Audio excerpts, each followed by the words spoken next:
Alors, on va passer à un autre grand thème.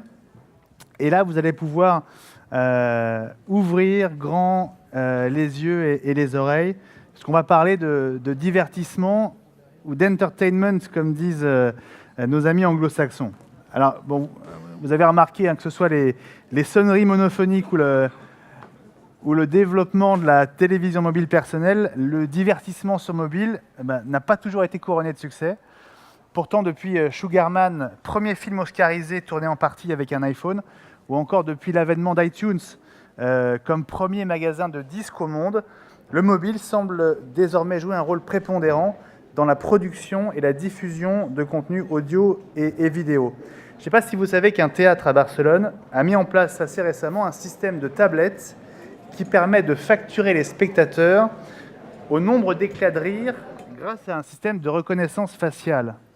Alors, à l'ère où les enfants apprennent à se servir des tablettes avant quasiment de savoir parler, marcher ou lire, comment l'industrie du divertissement prend-elle ce virage? Comment réinventer le loisir à l'ère de l'iPad? Pour en parler, je vous propose d'accueillir la directrice marketing France de Tids, Caroline Hugonank.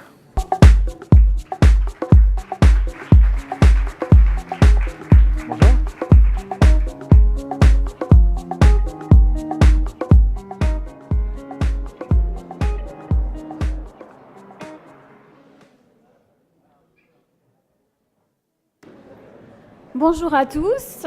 Donc tout d'abord, je tiens à m'excuser pour Hicham Berrada qui n'a malheureusement pas pu se joindre à nous ce matin. Donc je suis Caroline Hugonank, je représente Tids. Donc Tids est un acteur global de la publicité vidéo. Nous avons un parti pris qui est très différent du parti pris des acteurs classiques de la télévision, puisqu'en fait, nous considérons que sur Internet, interrompre l'utilisateur ou simplement lui imposer de la publicité vidéo, ce n'est pas la meilleure façon de distribuer un message publicitaire. Et ce n'est pas comme ça sur Internet, pour nous, qu'il faut procéder. Il faut utiliser Internet pour tout son potentiel, puisqu'on peut effectivement diffuser des publicités vidéo sur Internet en dehors du flux vidéo, sur des sites médias, par exemple.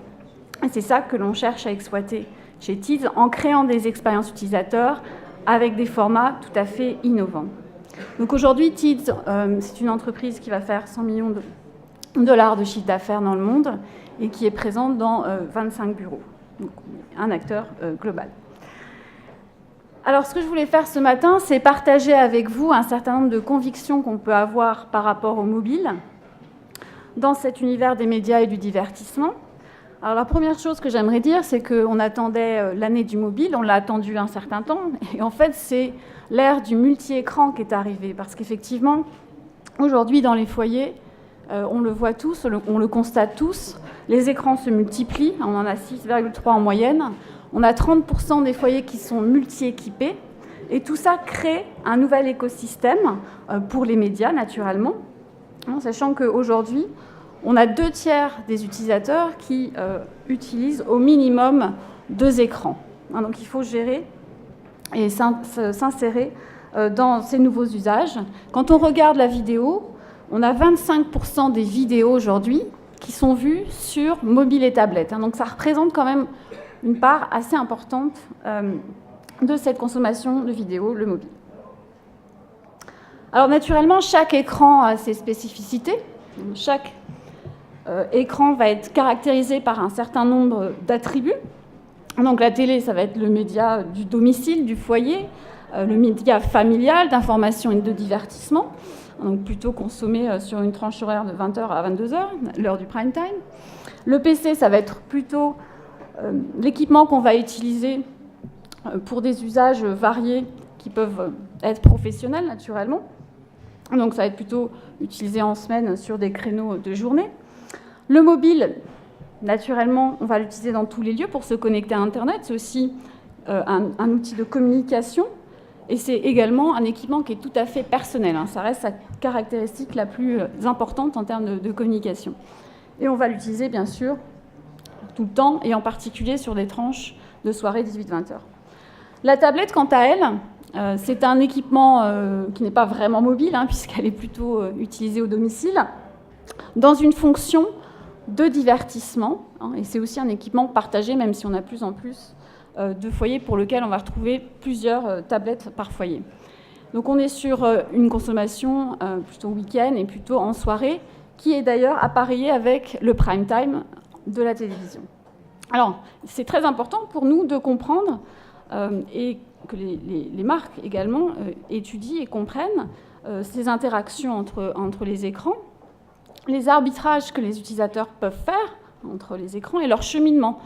Si on prend par exemple la catch-up TV, on va avoir une part des utilisateurs qui vont commencer à regarder un film en télévision et le rattraper et le suivre ensuite sur leur ordinateur ou sur leur tablette. Et ces usages sont de plus en plus importants.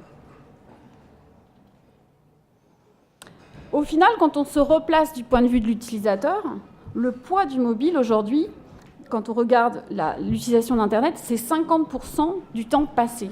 Donc c'est quand même considérable. Je ne suis pas sûre qu'on mesure encore tout à fait l'importance de ces terminaux dans l'utilisation et la consultation d'Internet. La répartition étant donc 41% sur smartphone, 16% sur tablette et 43% sur PC, la répartition du temps passé. Donc ça, c'est vraiment quelque chose de fondamental, puisque ça change vraiment nos perceptions des différents écrans, et ça nous fait basculer vraiment dans un monde mobile. Alors, naturellement, ce mix d'écrans, fixe, mobile, et à l'intérieur du mobile, mobile-tablette, il va être différent en fonction des usages. Quand on regarde un petit peu dans le détail les chiffres de l'Internet global, donc, qui est publié par Médiamétrie, qui est une étude donc, qui porte à la fois sur le fixe et le mobile, on voit qu'on a des acteurs et des activités qui sont plutôt exclusifs fixes. Donc, comme par exemple, si on prend Skype, on a 89% des utilisateurs de Skype qui vont l'utiliser exclusivement sur leur PC. Ça va être aussi le cas pour des acteurs comme MSN, d'avoir cette polarité plutôt fixe. Les acteurs de l'e-commerce également, qui sont encore, si on prend Fnac par exemple, à 85% composés d'exclusifs mobiles, d'exclusifs fixes, pardon. Quand on regarde à l'inverse les acteurs et les secteurs qui vont être plus portés sur le mobile, on va retrouver des sites comme L'Équipe, par exemple. On a 41% de visiteurs de L'Équipe qui sont exclusifs mobiles. Donc c'est quand même assez conséquent. 45% sur Dailymotion, King, donc Candy Crush, 47%. Et puis on va retrouver naturellement de nouveaux acteurs qui sont natifs mobiles. Donc je pense à Instagram, Vine, les messageries instantanées comme Snapchat par exemple. Et puis des acteurs comme Deezer ou Spotify qui vont être également totalement mobiles.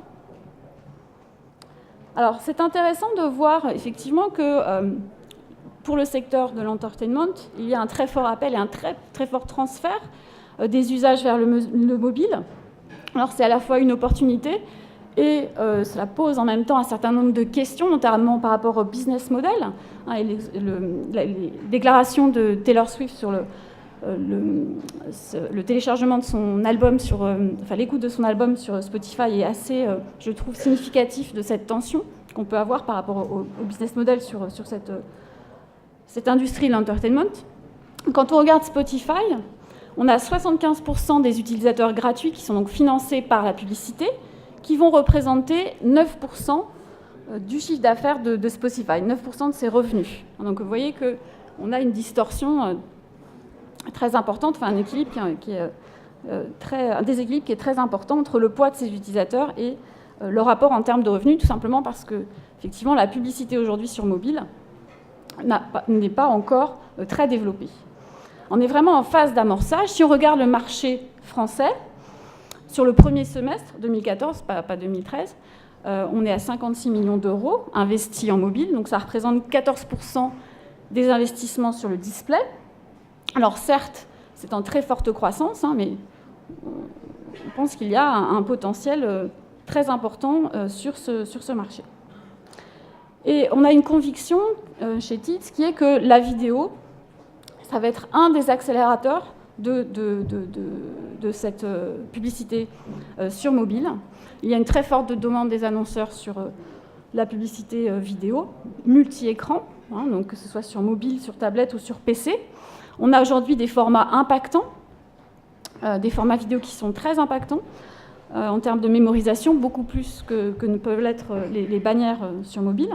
Et naturellement, on a aussi des CPM plus élevés, donc ce qui est intéressant pour les éditeurs. Alors, je vais vous montrer un format qu'on a développé pour le mobile, justement, l'INRID mobile, que vous voyez apparaître à l'écran. Donc, la particularité de ce format, qui a été adapté, hein, qui existe aussi sur PC, et qu'il est conçu pour être visible par défaut, hein, puisqu'il ne va se déclencher que lorsque on a 100% de la surface, 50%, plus de 50% de la surface à l'écran. Et donc la particularité de ce format, c'est qu'il s'insère dans le flux de l'utilisateur, hein, ici dans un article, à l'intérieur donc d'un article, entre deux paragraphes. Et une fois que la vidéo est terminée, il disparaît. Donc c'est un format qui vraiment fonctionne très très bien en termes de mémorisation parce qu'il est vraiment adapté à la consommation, à l'expérience utilisateur sur mobile. D'ailleurs, les acteurs de l'entertainment l'utilisent, ce format. Hein, ici, par exemple, hein, une campagne qu'on a réalisée pour Warner, qui sera tout à l'heure sur la table ronde, dans plusieurs pays, qui a utilisé ce format, encore une fois, sur tous les écrans, hein, ce qui permet de démultiplier son impact. Donc voilà pour cette courte introduction de la table ronde. Je vais laisser la parole à nos panélistes. Merci pour votre attention. Merci.